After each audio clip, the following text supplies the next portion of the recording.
Assalamualaikum warahmatullahi wabarakatuh. Halo teman-teman, kami dari kelompok 9 akan menjelaskan materi mengenai aneka kesalahan dalam penulisan karya tulis ilmiah. Dengan anggota kelompok Elza Rikita Cahyani dengan NIM akhir 003, Khalifatul Umma dengan NIM akhir 010, Della Saputri dengan NIM akhir 014, Andika Doni Ramadhani dengan NIM akhir 082, Jasmine Velza Isma Putri Astri dengan NIM akhir 083, Mela Dwi Wenitasari dengan NIM akhir 090, dan Hanifa Ashifa Zahro dengan NIM akhir 092. Adapun beberapa pokok pembahasan yang akan kami sampaikan, yakni yang pertama, tata tulis karya tulis ilmiah, yang kedua, tata bahasa karya tulis ilmiah, yang ketiga, alur berpikir karya tulis ilmiah, dan yang terakhir, isi karya tulis ilmiah. Materi pertama yakni tata tulis karya tulis ilmiah. Tata tulis. Tata tulis baku berhubungan dengan sistematika penulisan karya ilmiah. Biasanya, masing-masing lembaga mempunyai peraturan tata tulis yang berbeda. Akan tetapi, pada dasarnya peraturan tersebut mempunyai patokan yang sama. Adapun tujuan dari tata tulis ini adalah: yang pertama, dapat memperlancar komunikasi hasil penelitian. Yang kedua, memudahkan penilaian atau pertanggungjawabannya dan mempercepat penyebar luasan tanpa membutuhkan penyusunan kembali. Pada materi tata tulis kali ini meliputi yang pertama pengetikan, yang kedua penomoran, dan yang ketiga yaitu kutipan dan sumber kutipan. Untuk penjelasannya akan dijelaskan lebih detailnya pada berikut ini. Yang pertama, pengetikan. Ketentuan-ketentuan dalam pengetikan sebuah karya tulis ilmiah dirinci sebagai berikut. Yang pertama, menggunakan software pengolahan kata dengan platform Windows seperti Miss Word, Excel, dan lain-lain, atau platform Linux seperti OpenOffice diperbolehkan asal boleh dibaca dengan Windows. Jenis huruf yang digunakan adalah Times New Roman dengan ukuran font 12 seperti contoh yang kami berikan berikut. Kecuali untuk yang pertama, halaman judul sampul luar atau hardcover dan halaman judul dalam atau softcover menggunakan huruf tegak kecuali istilah asing dan dicetak tebal dengan ukuran font mulai dari 12 sampai 16. Di contoh yang kami berikan berikut, judul telah menggunakan huruf Times New Roman dengan ukuran 12 dan telah dicetak tebal atau bold. Kemudian yang kedua adalah catatan kaki yang menggunakan font ukuran 10 seperti gambar berikut. Berikut ini kami berikan contoh kesalahan pada poin pertama ini. Mengapa dikatakan salah? Karena pada bagian footnote atau catatan kaki ternyata menggunakan font atau ukuran 11. Padahal sebelumnya telah kami jelaskan bahwasanya untuk footnote menggunakan font atau ukuran 10. Jadi untuk pembenarannya adalah sebagai berikut.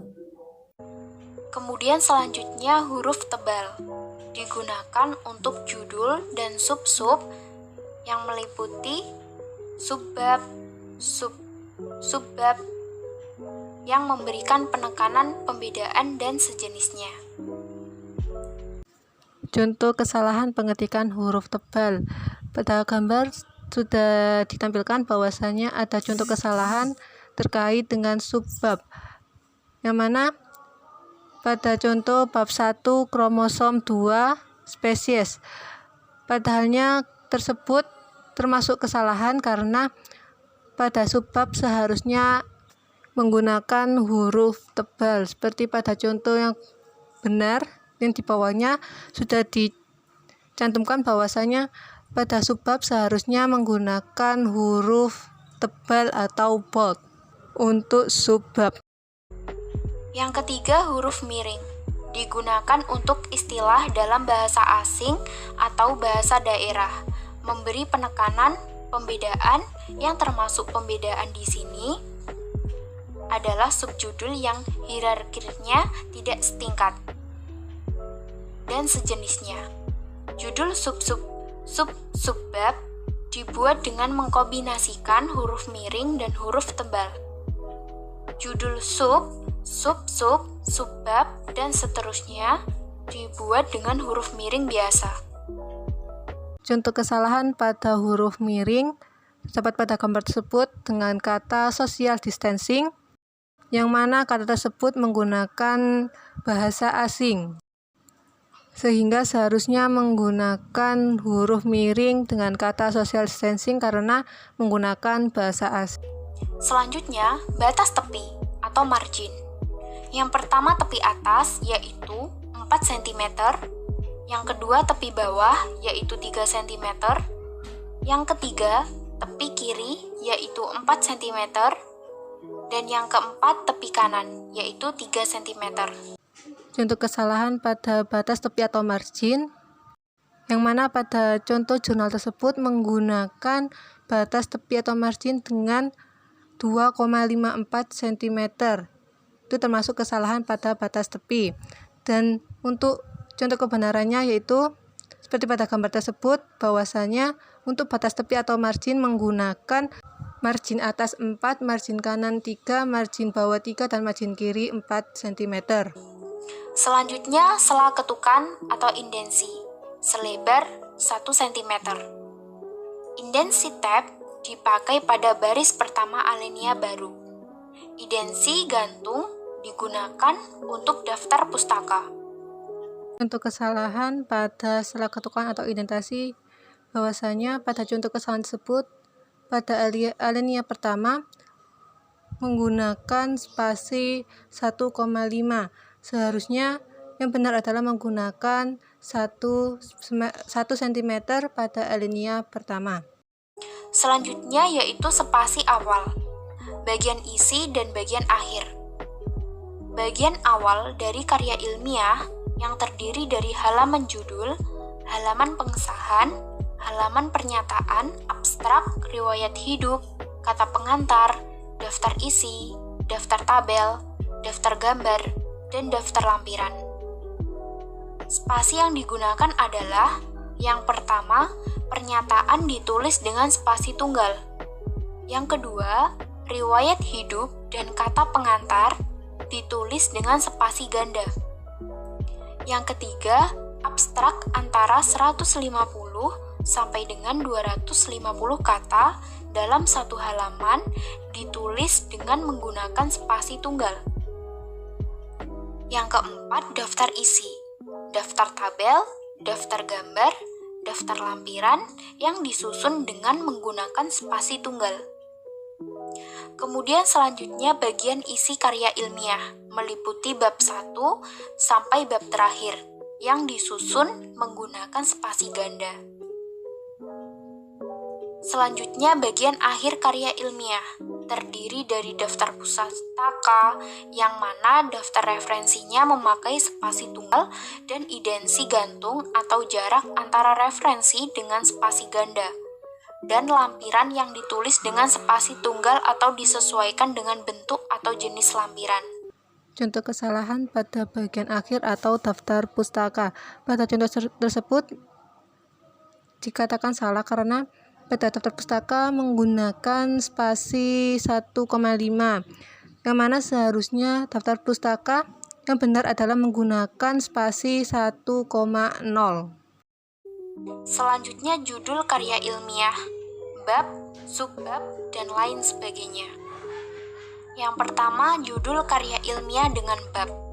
Diketik dengan huruf kapital, dicetak tebal tanpa singkatan, kecuali yang berlaku atau umum seperti PT, CV yang posisinya di tengah halaman dan tanpa diakhiri tanda titik. Yang kedua, judul subbab diketik sejajar dengan batas tepi atau margin, sebelah kiri dengan menggunakan huruf A, B, C, dan seterusnya. Huruf pertama setiap kata dimulai dengan huruf besar, kecuali kata penghubung dan kata depan, tanpa diakhiri titik. Judul subbab dicetak dengan huruf tebal. Judul subbab dimulai angka 1, 2, 3, dan seterusnya. Pertama, setiap kata dimulai dengan huruf besar kecuali kata penghubung dan kata depan, tanpa diakhiri titik. Judul subbab dicetak dengan huruf tebal. Yang keempat, judul subbab dimulai dengan huruf A, B, C, dan seterusnya. Huruf pertama setiap kata dimulai dengan huruf besar kecuali kata penghubung dan kata depan tanpa diakhiri titik. Judul subbab dicetak dengan huruf tebal dengan miring. Judul subbab dimulai dengan angka 1, 2, 3, dan seterusnya tanpa titik. Dan judul subbab dimulai dengan huruf A, B, C, dan seterusnya tanpa titik. Huruf pertama setiap kata dimulai dengan huruf besar kecuali kata penghubung dan kata depan tanpa diakhiri titik. Dan subbab dan subbab dicetak dengan huruf miring. Yang keenam, judul subbab, subbab, dan subbab, dan seterusnya perlu dibedakan dengan rincian poin-poin atau item-item. Penulisan headlink, hierarki dimulai dari A, B, C, lalu 1, 2, 3, kemudian A, B, C, dan seterusnya dibuat sejajar dengan batas tepi kiri pengetikan atau batas margin kiri. Isi atau teksnya atau alinea dan kalimat juga dibuat sejajar dengan batas tepi kiri pengetikan dan awal kalimat dalam alinea baru dibuat dengan idensi 1 cm. Sementara penulisan points atau item hierarki tidak sejajar dengan batas tepi kiri pengetikan atau batas margin kiri, melainkan mengikuti poin-poin atau item-item dimaksud atau posisinya disesuaikan dengan memperhatikan estetika. Penggunaan angka atau huruf awal untuk poin-poin atau item-item juga disesuaikan, bisa mulai dari 1, 2, 3, atau A, B, dan C.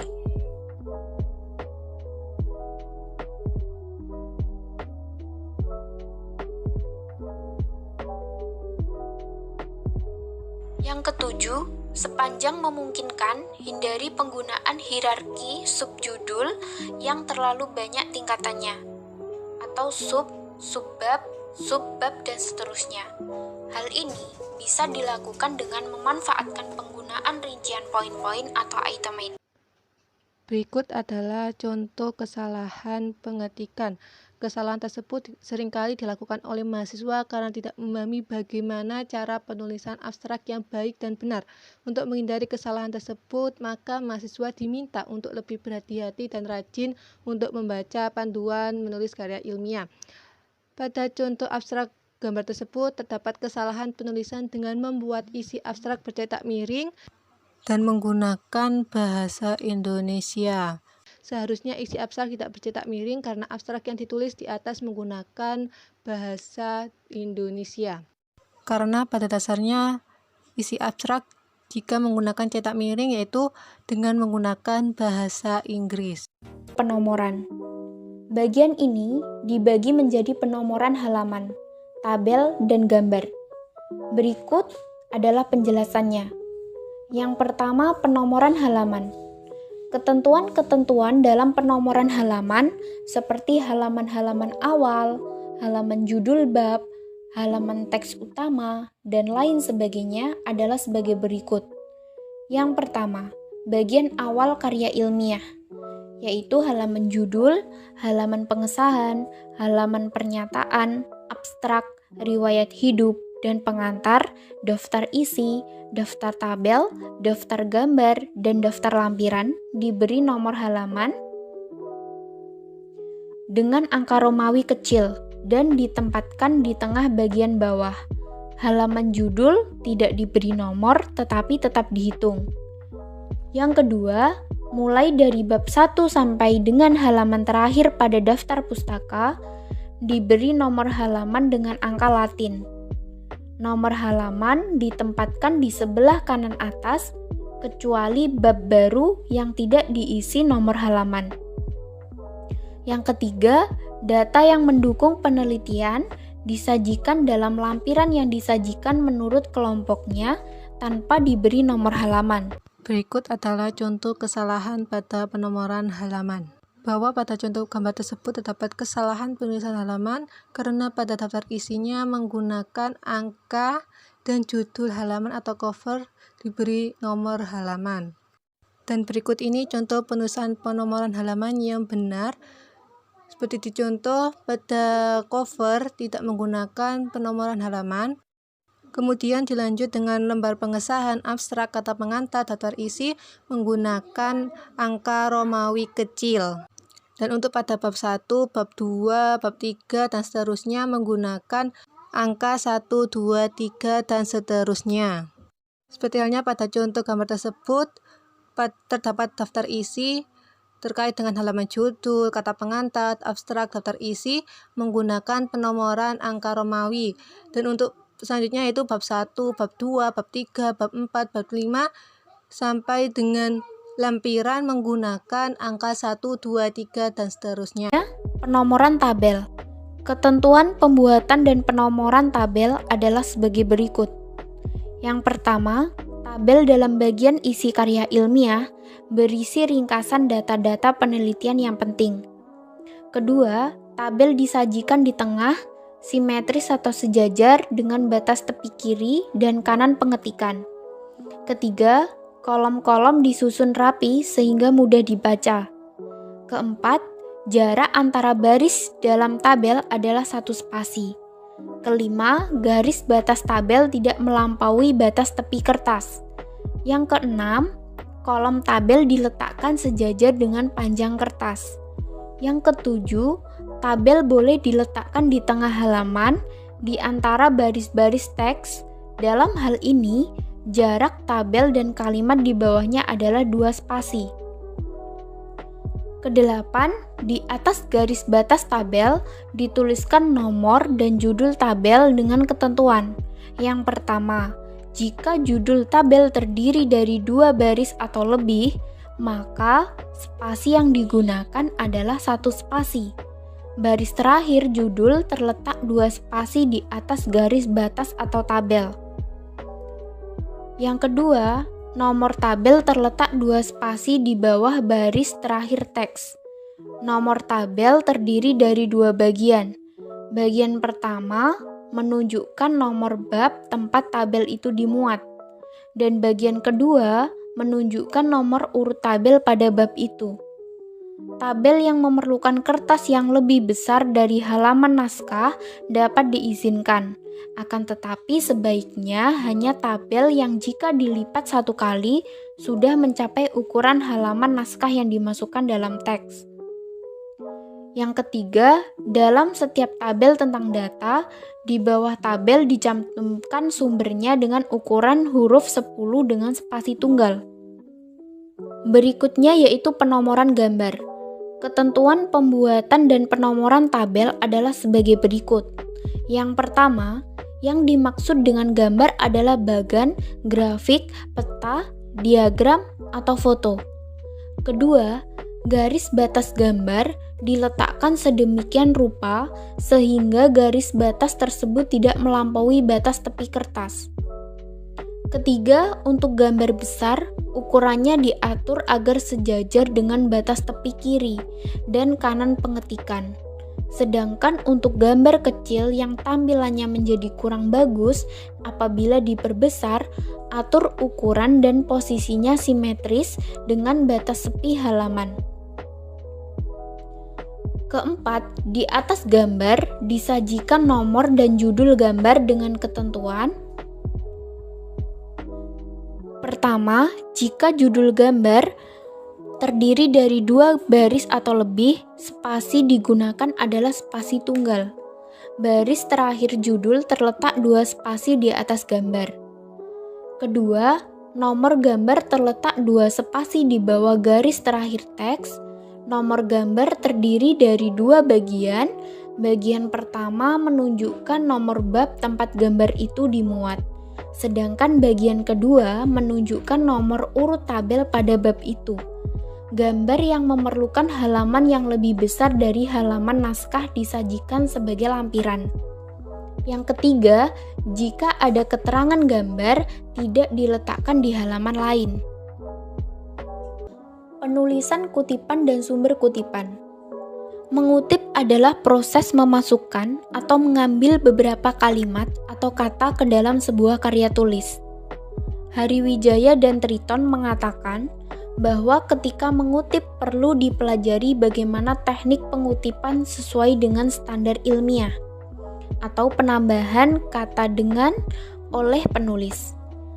Untuk itu perlu diperhatikan hal berikut. Pertama, mengutip sehemat-hematnya. Kedua, mengutip jika dirasa sangat perlu, semata-mata, dan terlalu banyak mengutip mengganggu kelancaran bahasa. Hal-hal yang perlu diperhatikan dalam mencantumkan referensi atau sumber rujukan sebuah kutipan beserta contoh-contohnya adalah sebagai berikut. Pertama, ketentuan-ketentuan umum dalam pengutipan sebagai berikut. Cantumkan nama pengarang dan tahun terbit dengan format sebagaimana yang telah disebutkan, yakni nama keluarga atau belakang tahun, atau nama lengkap dan atau keluarga atau belakang tahun. Gelar pengarang tidak disebutkan, tahun ditulis dengan angka 4 digit. Berikutnya, untuk kutipan langsung, nomor halaman harus disebutkan. Selanjutnya, untuk kutipan tidak langsung, nomor halamannya bisa disebutkan atau bisa juga tidak disebutkan. Berikutnya, gunakan tanda baca titik 2 di antara tahun dan nomor halaman diketik tanpa spasi. Kedua, referensi kutipan bisa diletakkan di awal kalimat, di tengah kalimat, dan di akhir kalimat atau kutipan. Jika suatu tulisan mempunyai 2 atau 3 penulis, gunakan kata "dan" dalam teks tetapi gunakan simbol "dan" dalam rujukan referensi langsung. Keempat, untuk 2-3 pengarang, sebutkan nama mereka semuanya. Sedangkan untuk 4 atau lebih penulis, gunakan et al. Kelima, untuk mengutip lebih dari satu tulisan yang ditulis oleh seorang penulis, gunakan huruf kecil untuk mengidentifikasi tulisan yang dipublikasikan pada tahun yang sama oleh penulis yang sama.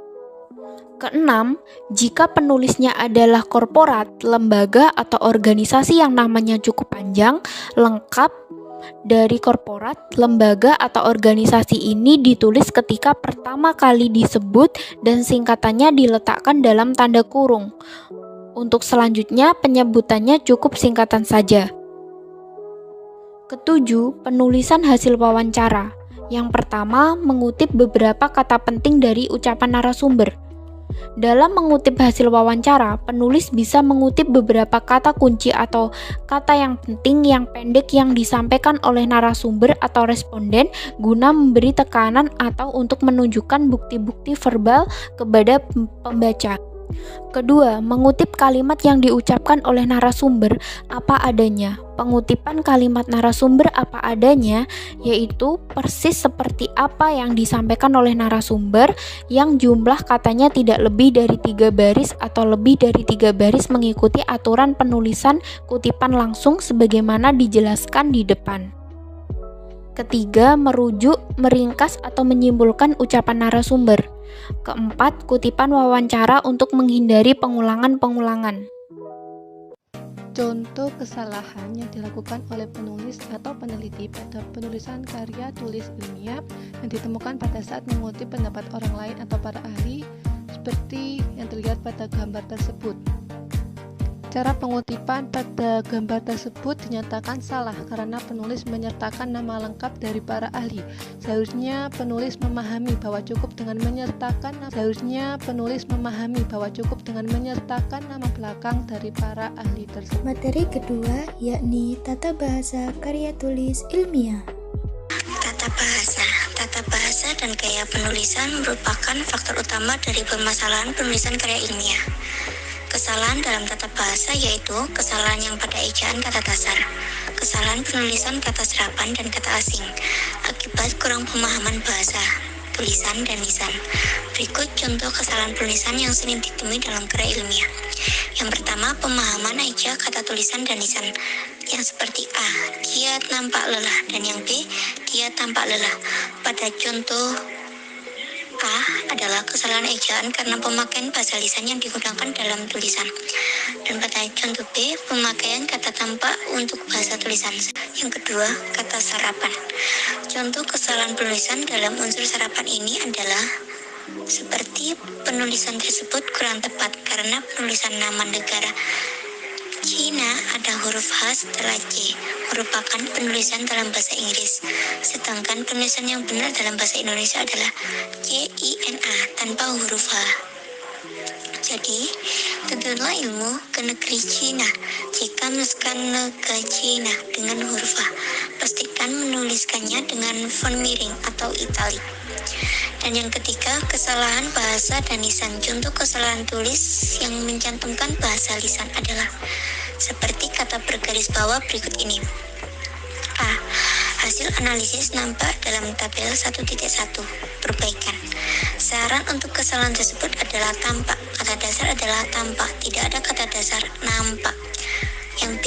Sehingga penulis berkesimpulan bahwa maka perbaikannya saran untuk kesalahan tersebut adalah oleh karena atau maka dan kata sehingga jangan diawali kalimat dalam bahasa tulisan. Dan yang C, dan penulisan sudah disimpulkan. Saran untuk kesalahan tersebut adalah kata dan tidak diletakkan di awal kalimat karena dan merupakan kata sambung. Yang ketiga, huruf kapital. Huruf kapital dipakai sebagai huruf pertama awal kalimat. Misalnya, dia membaca buku. Dan yang kedua, huruf kapital dipakai sebagai huruf pertama unsur nama orang, termasuk julukan. Misalnya, Amir, Hamzah, Rudolf, Gisel. A-nya pakai huruf besar, H pakai huruf besar, R pakai huruf besar, dan D pakai huruf besar. Dan yang ketiga, huruf kapital dipakai pada awal kalimat dalam petikan langsung. Misalnya, adik bertanya. Dan titik dua di atas kapan kita pulang, lalu tanda tanya dan titik dua di atas. Dan yang keempat, huruf kapital dipakai sebagai huruf pertama setiap kata nama agama, seperti kitab suci dan Tuhan, termasuk sebutan dan kata ganti untuk Tuhan, misalnya Islam, Al-Quran. Dan yang kelima, huruf kapital dipakai sebagai huruf pertama unsur nama gelar, kehormatan, keturunan, keagamaan. Dan yang keenam, huruf kapital dipakai sebagai huruf pertama unsur nama jabatan dan pangkat yang diikuti nama orang tua atau yang dipakai sebagai pengganti nama orang tua tertentu. Dan yang ketujuh, huruf kapital dipakai sebagai huruf pertama nama bangsa, suku bangsa, dan bangsa. Dan kedelapan, huruf kapital dipakai sebagai huruf pertama nama tahun, bulan, hari, dan hari besar atau hari raya. Dan yang kesembilan, huruf kapital dipakai sebagai huruf pertama nama geografi. Dan yang ke-10, huruf kapital dipakai sebagai huruf pertama semua kata. Dan yang ke-11, huruf kapital dipakai sebagai huruf pertama setiap kata. Dan yang ke-12, huruf kapital dipakai sebagai huruf pertama unsur singkatan nama gelar, seperti pangkat atau satpam. Dan yang ke-12, huruf kapital dipakai sebagai huruf pertama kata petunjuk hubungan kerabatan, seperti bapak, ibu, kakak, adik, dan paman. Dan yang keempat ini ada huruf miring. Huruf miring ini dipakai untuk menulis judul buku, nama majalah, atau nama surat kabar yang dikutip dalam tulisan termasuk dalam daftar pusaka. Misalnya, seperti berita itu muncul dalam surat kabar Cakrawala. Nah, yang ke huruf miring ini dipakai untuk menegaskan atau mengkhususkan huruf, seperti bagian kata atau kelompok kata dalam kalimat. Huruf miring ini dipakai untuk menuliskan kata atau ungkapan dalam bahasa daerah atau bahasa asing. Dan kelima ada huruf tebal. Huruf tebal ini dipakai untuk menegaskan bagian tulisan yang sudah ditulis miring, seperti huruf DH, seperti pada kata Ramadan. DH tidak terdapat dalam ejaan bahasa Indonesia. Pemakaian tanda baca. Pemakaian tanda baca yang pertama ada tanda titik. Tanda titik itu sendiri dipakai pada akhir kalimat pernyataan, seperti misalnya mereka duduk di sana. Dan yang kedua, ada tanda titik tidak dipakai di belakang angka atau angka terakhir dalam panorama daerah digital yang lebih dari satu angka dalam judul tabel. Di sini ada tanda koma. Tanda koma itu sendiri dipakai di antara unsur-unsur dalam satu pemerincian atau pembilangan. Misalnya buku, koma, majalah, koma, dan jurnal termasuk sumber kepustakaan. Nah, tanda koma itu sendiri dipakai sebelum kata penghubung, seperti tetapi, koma, melainkan, koma, dan sedangkan, koma, dalam kalimat majemuk atau setara. Misalnya, saya ingin membeli kamera tetapi uang saya belum cukup. Di sini ada tanda titik koma. Tanda titik koma dapat dipakai sebagai pengganti kata penghubung untuk memisahkan kalimat setara yang satu dari kalimat setara yang lain di dalam kalimat majemuk. Misalnya, hari sudah malam, titik koma, anak-anak masih membaca buku. Nah, contoh yang kedua ada tanda titik koma dipakai pada akhir perincian yang berupa klausa. Misalnya, syarat penerimaan pegawai di lembaga ini adalah 1. Berwarga negara Indonesia, titik 2. Dan yang kedua berijazah sarjana S-1.2. Dan yang ketiga berbadan sehat, titik. Di sini ada tanda titik 2. Tanda titik 2 dipakai pada akhir satu pernyataan lengkap yang diikuti pemerincian atau penjelasan. Misalnya, mereka memerlukan perabot rumah tangga, kursi, meja, dan lemari. Tanda titik 2 ini tidak dipakai jika perincian atau penjelasan itu merupakan pelengkap yang mengakhiri pernyataan. Misalnya, kita memerlukan kursi, meja, dan lemari. Dan ada juga tanda penghubung atau tanda hubung. Tanda hubung dipakai untuk menandai bagian kata yang terpenggal oleh pengganti baris. Tanda hubung dipakai untuk menyambung unsur kata ulang. Misalnya, anak-anak berulang kata penghubung terus ulang. Kemerah kata penghubung merahan. Mengorek kata penghubung orek-orek. Seperti mengorek-orek. Jadi kayak langsung gitu kata penghubungnya. Dan ada tanda tanya. Tanda tanya tidak dipakai pada akhir kalimat tanya. Misalnya, kapan Hari Pendidikan Nasional diperingati? Seperti itu, diakhiri ada tanda tanya. Dan ada tanda seru. Tanda seru tidak dipakai untuk mengakhiri ungkapan atau pernyataan yang berupa suruhan atau perintah yang menggambarkan kesungguhan, ketidakpercayaan atau emosi yang kuat. Misalnya, alangkah indahnya taman laut di Boneka. Itu diakhiri dengan tanda seru. Ada juga tanda petik. Tanda petik tidak dipakai untuk mengepit petikan langsung yang berasal dari pembicaraan, naskah atau bahan tertulis lainnya. Misalnya, merdeka atau mati. Seru Bung Tomo dalam pidatonya. Nah, di situ ada tanda petik 2. Dan di sini ada tanda petik tunggal. Tanda petik tunggal dipakai untuk mengapit petikan yang terdapat dalam petikan lain. Misalnya, kita bangga karena lagu Indonesia Raya berkumandang di area Olimpiade itu. Di situ ada tanda petik tunggal. Nah, di sini ada tanda kurang. Tanda kurang dipakai untuk mengapit tambahan keterangan atau penjelasan. Misalnya, seperti keterangan itu, lihat tabel nomor 10 ya, seperti menunjukkan arus perkembangan baru pasar dalam negeri. Contoh kesalahan pada penggunaan huruf kapital. Pada contoh tersebut dikatakan terdapat kesalahan penulisan karena pada kata yang saya blok merah menggunakan huruf depan dengan huruf kecil dengan kata long iram, dan untuk kata desa menggunakan huruf depan dengan huruf kapital. Dan untuk contoh benarnya yaitu pada contoh tersebut karena pada penulisan kata daerah itu dengan long iram menggunakan huruf depan atau kata depan dengan huruf kapital, Dan untuk kata desa, huruf depannya menggunakan huruf kecil karena tidak menyebut nama desa. Contoh kesalahan yang kedua yaitu kesalahan penggunaan tanda baca tanda kurung.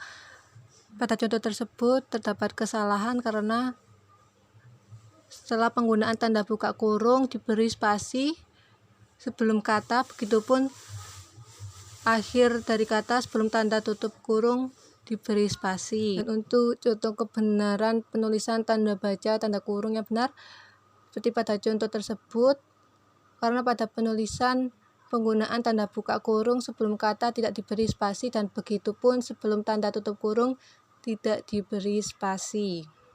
Materi ketiga yakni alur berpikir karya tulis ilmiah. Untuk materi selanjutnya adalah alur berpikir. Untuk yang pertama, berpikir logis.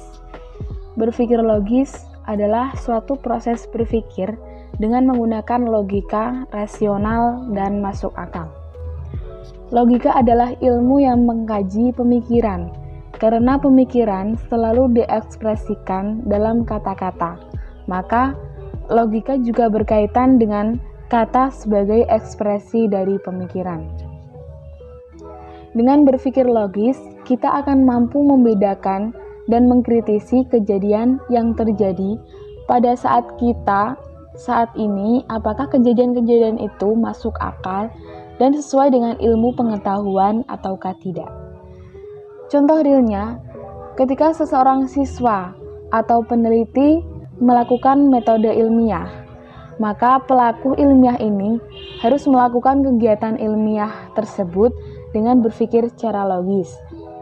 Mulai dari saat pelaku ilmiah melakukan observasi, merumuskan suatu masalah, menyusun hipotesis, melaksanakan penelitian, mengumpulkan data, mengolah dan menganalisis data, hingga menarik kesimpulan. Suatu proses kerja ilmiah tersebut harus dikerjakan berdasarkan prinsip yang logis, rasional, dan masuk akal agar dapat dipertanggungjawabkan. Cara berpikir logis yang biasa dikembangkan dapat dibagi menjadi dua, yaitu berpikir secara deduktif dan berpikir secara induktif. Untuk pola pikir secara deduktif, yaitu cara berpikir yang ditangkap atau diambil dari pernyataan yang bersifat umum lalu ditarik kesimpulan yang bersifat khusus. Penarikan kesimpulan secara deduktif biasanya mempergunakan pola berpikir yang dinamakan silogismus, yang memiliki beberapa unsur diantaranya. Yang pertama, dasar pemikiran utama atau premis mayor. Yang kedua, dasar pemikiran kedua atau premis minor. Dan yang ketiga, kesimpulan. Selanjutnya berpikir induktif, yaitu metode yang digunakan dalam berpikir dengan bertolak dari hal-hal khusus kepada hal-hal yang umum. Penalaran secara induktif dimulai dengan mengemukakan pernyataan-pernyataan yang mempunyai ruang lingkup yang khas dan terbatas dalam menyusun argumentasi yang diakhiri dengan pernyataan yang bersifat umum.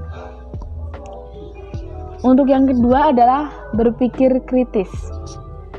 Berpikir kritis adalah berpikir dari berbagai macam sisi. Berpikir kritis juga berarti tidak menerima mentah-mentah suatu hal atau keputusan dan juga penyelesaian suatu masalah, tetapi dipikirkan terlebih dahulu apakah cara tersebut tepat atau tidak tepat untuk menyelesaikan sebuah masalah. Contoh halnya adalah seorang pengemis. Dari sisi kita yang memberi uang kepada pengemis, mungkin kita merasa sudah benar karena sudah memberikan amal kepada mereka.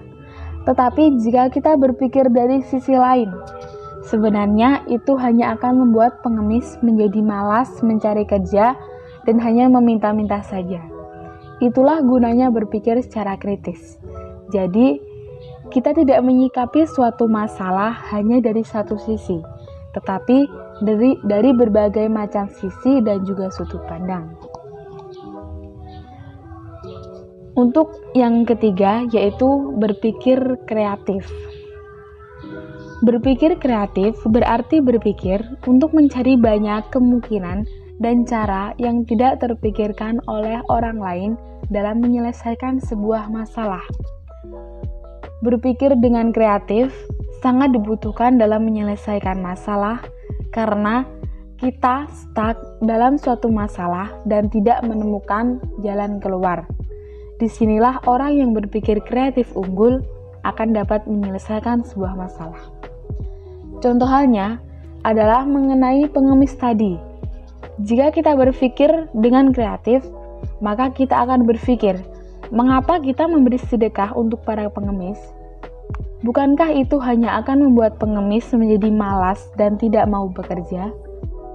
Bukankah lebih baik jika kita membuka lapangan pekerjaan saja bagi para pengemis atau mengadakan sebuah latihan keterampilan supaya mereka dapat memiliki suatu keahlian yang dapat mereka gunakan untuk bekerja. Nah, itulah suatu contoh dalam berpikir kreatif, sekaligus juga berpikir kritis. Untuk selanjutnya yaitu berpikir konstruktif atau solutif. Jadi, berpikir secara konstruktif artinya adalah menyelesaikan sebuah masalah tanpa menambah dengan masalah lain. Berpikir konstruktif juga bisa dikatakan sebagai berpikir solutif, karena berpikir konstruktif juga merupakan berpikir untuk mencari jalan keluar terbaik. Nah, ketiga hal tersebut saling berhubungan dan saling melengkapi.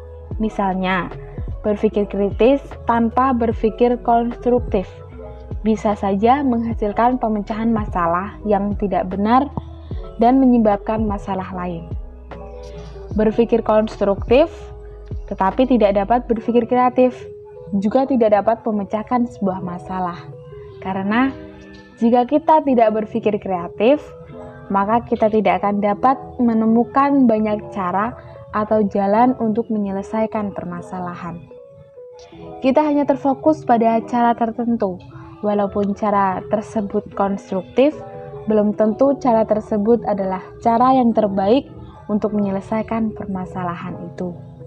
Karena itu, kita perlu banyak ide dan kreatif dalam mencari jalan keluar sehingga dapat menunjang pemikiran konstruktif yang telah dimiliki. Kemudian, berpikir kritis tanpa memikirkan secara konstruktif apa manfaatnya. Memang disikapi dengan kritis, tapi jika tidak membangun ke arah yang lebih baik, tidaklah ada gunanya. Materi terakhir yakni isi karya tulis ilmiah.